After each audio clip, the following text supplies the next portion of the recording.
Is Lizzo to blame for the recent cancellation of the Made in America festival? And how do you feel about the new Real Housewives of New York so far? I'm going to give you my take on all of that.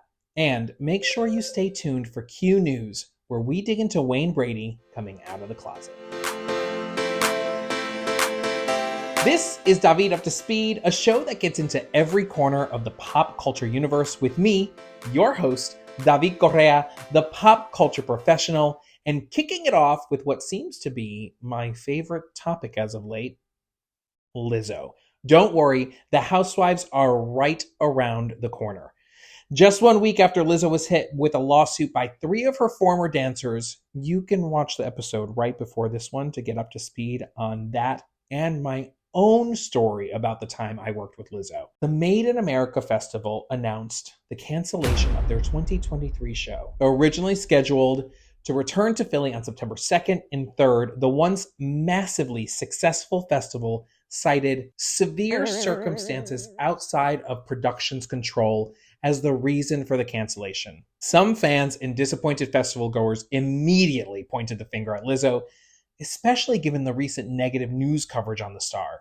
Do I think that the Lizzo lawsuit was factored in when the festival's producers were discussing cancellation? Yes. As someone who spent several years producing a yearly music festival, I will tell you with 100% certainty that they were having those conversations long before the Lizzo news broke. I produced 6 New York City Pride music festivals, one of which was World Pride, with a lineup that included Madonna, Grace Jones. I mean, when it was good, it was real good. But one thing about massive shows like this, with a goal of having huge attendance numbers, you have to hit that lineup out of the park. You have to somehow reach multiple demographics, still look and feel cohesive, all while covering exorbitant costs and making money. It's not easy. It's almost nearly impossible.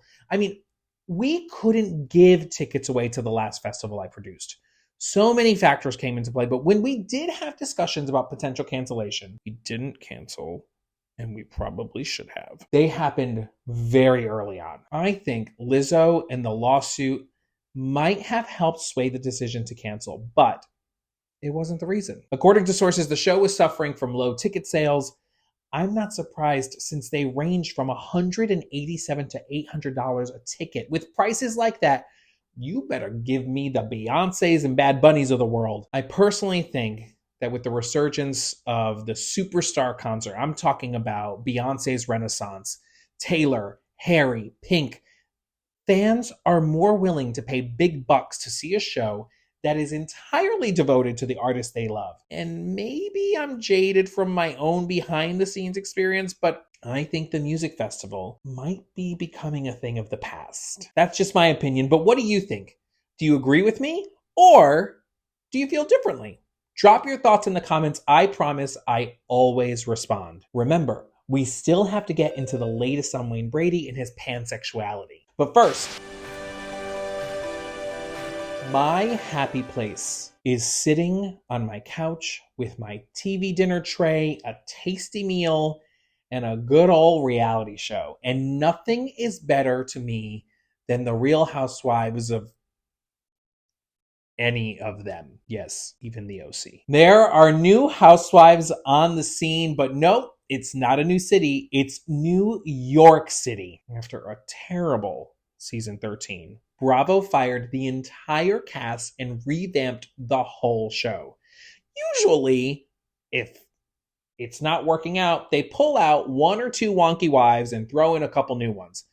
But it was so bad, they scrapped the whole thing. We are a few episodes into season 14, and I am entertained and suspicious. Do these ladies even know each other? I mean, I'm hooked. I'm watching. I recommend that you do too.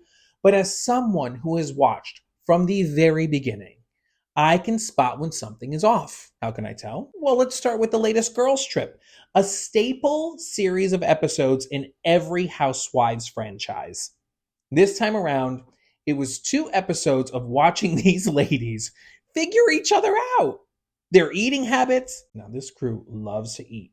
And as I'm munching on my Wingstop order, they make me feel comfortable and seen. But they talk about their sleeping quirks and general discomfort with each other. I just felt like I was getting swindled. And here's why. Before the launch of the show, Andy Cohen sat for an interview with Variety where he said, "We're looking for a group of women who are real friends and who are of diverse backgrounds, races, and religions." But they aren't friends! And that's okay, but let's stop pretending that they are and using small chance encounters as fodder for confessionals to make it seem like they know each other when they don't. The show is called Real Housewives, and not everyone is a housewife. As an audience, we have come to terms with that. So we are okay that they aren't friends. Jill Zarin recently stopped by. Jill Zarin's an OG from the original cast of New York Housewives.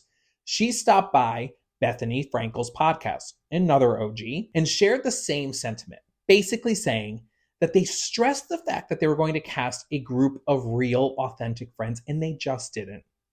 And she was let down, and I'm let down. I'm with Jill. I just want you to be honest and let me enjoy the show rather than having me spend time picking apart all the fake one-liners that expose the lie. I really do enjoy the cast. Sai De Silva, Jessel Tonk, Jenna Lyons, Uba Hassan, Aaron Litchie, and Bryn Whitfield are entertaining, established, and dynamic, but they aren't friends. Am I too invested in the reality of reality TV? This is a segment I call Q News, Queer News, where we get into the latest and greatest in LGBTQIA+ news. And this week, we're talking Wayne Brady. Wayne Brady came out of the closet, but not as gay or bi, as pansexual. What is pansexual? It is defined as someone who is sexually or romantically attracted to people regardless of their sex or gender. Now, Wayne is 51 years old and coming out later in life, telling People magazine, "I was already bullied about a bunch of other shit, and I didn't want to add a top hat on top of that suit." Coming out is a very personal journey that should only happen on that person's terms. I came out of the closet 8 times to my mom alone, and I recently had this aha moment about my coming out. A good friend of mine, Dr. David Johns, is currently working to change the narrative. As queer people who are already facing so much adversity, internal struggles, and oftentimes spend our adult lives making up for our lost youth, Dr. David Johns is helping our community to take control of your story. Coming out has a negative connotation. You come out of the closet. What else is in the closet? Besides fabulous shoes, of course, depending on the closet. Supposedly, there are skeletons in those closets. You're starting the truth part of your life by revealing this deep, dark secret. Dr. Johns is suggesting we flip the script. Rather than coming out, inviting in. I did this without knowing I was doing it, and it made all the difference in the world. I spent years sitting my mother down to come out. It was always heavy. She was always surprised, but she is a Latina mother, so mi gente. You get it. Fast forward to my wedding day. She came, but the road there wasn't easy. But while she was there, she got to see me in my element as my true self, happy and surrounded by joy and love. It changed her entire understanding. She's now the gayest thing out there. Please put the lady on a pride float. In all seriousness, I got my mom back, and she got her son at his best. We couldn't be happier. But that isn't the story for everyone. I'm lucky. Well, now, I worked my ass off. Remember, it was 8 times. I can understand why someone like Wayne Brady would take his time to live his truth. Finding your truth is a journey. And if you're struggling with your sexuality or gender identity, there are resources and places to turn to. PFLAG, the Trevor Project, and if your town has a local pride, you can even find support there. Names and links to a few other orgs and resources are in the description of this video. A couple things I want you to walk away with today. Made in America is issuing full refunds, so if you bought a ticket, you better get your money back. Real Housewives of New York, not the Real Friends of New York, airs on Bravo Sunday at 9 p.m. Eastern with a re-air on Peacock the following day. Most importantly, you are loved. And sometimes, if you are a well-dressed, super talented, and gifted singer, dancer, actor, etc., you might be queer. Might.